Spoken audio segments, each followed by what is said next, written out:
തടി കുറഞ്ഞ് മെലിഞ്ഞിരിക്കുന്നവർക്ക് PCOS വരുന്നതിനെ ലീൻ PCOS എന്നാണ് അറിയപ്പെടുന്നത്. ഞാൻ കേട്ടിട്ടുള്ളത് PCOS ഉള്ളവരെല്ലാം നല്ല തടിച്ചവരാണെന്നാണല്ലോ. പിന്നെ എന്തുകൊണ്ടാണ് മെലിഞ്ഞിരിക്കുന്ന എനിക്ക് PCOS വരുന്നത്? പഠനങ്ങൾ പറയുന്നത് ഏകദേശം 70% പോളിസിസ്റ്റിക് ഓവറിയൻ സിൻഡ്രോം അഥവാ poly endocrine metabolic ovarian syndrome ഉള്ളവർക്കും തടി കൂടുതലായിരിക്കാം. എന്നാൽ ബാക്കി 30% ആളുകൾക്ക് നോർമലായിട്ടുള്ള ബോഡി മാസ് ഇൻഡെക്സും ചിലർക്കെങ്കിലും മെലിഞ്ഞ ശരീരപ്രകൃതിയും ആവാം.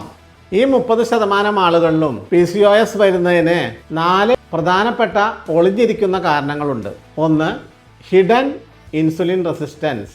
പുറമേ നോക്കുമ്പോൾ മെലിഞ്ഞ ആളാണെങ്കിലും കോശങ്ങളിൽ ഇൻസുലിൻ കൃത്യമായി പ്രവർത്തിക്കാതിരിക്കുകയും അത് അണ്ഡാശയത്തെ കൂടുതൽ പുരുഷ ഹോർമോൺ ഉൽപ്പാദിപ്പിക്കുവാൻ പ്രേരിപ്പിക്കുകയും ചെയ്യാം.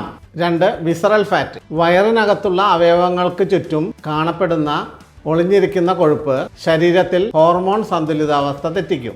3, LH ഹോർമോൺ സ്പൈക്ക്. പിറ്റ്യൂട്ടറി ഗ്രന്ഥി അമിതമായി LH ഹോർമോൺ ഉൽപ്പാദിപ്പിക്കുമ്പോൾ അണ്ഡാശയത്തിലെ അണ്ഡങ്ങൾ പൂർണ്ണ വളർച്ച എത്താതെ നിൽക്കുന്നു.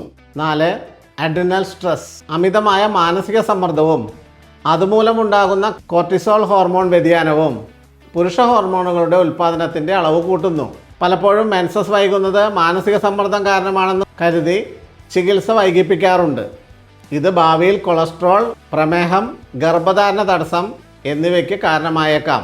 ചുരുക്കി പറഞ്ഞാൽ ശരീരഭാരം കുറവാണെങ്കിലും മെൻസസ് കൃത്യമായി വരാതിരിക്കുക, മെൻസസ് ആയാൽ സ്റ്റോപ്പ് ആവാൻ ബുദ്ധിമുട്ടുണ്ടാവുക, മുഖത്ത് രോമവളർച്ച ഉണ്ടാവുക, കഴുത്തിലും കക്ഷത്തിലും മറ്റും കറുപ്പ് നിറം വരിക, മുഖക്കുരു വരിക, മുടി കൊഴിച്ചിലുണ്ടാവുക എന്നിവയുണ്ടെങ്കിൽ മെലിഞ്ഞിരിക്കുന്നവരും PCOS ഇല്ല എന്ന് ഉറപ്പുവരുത്തേണ്ടതാണ്.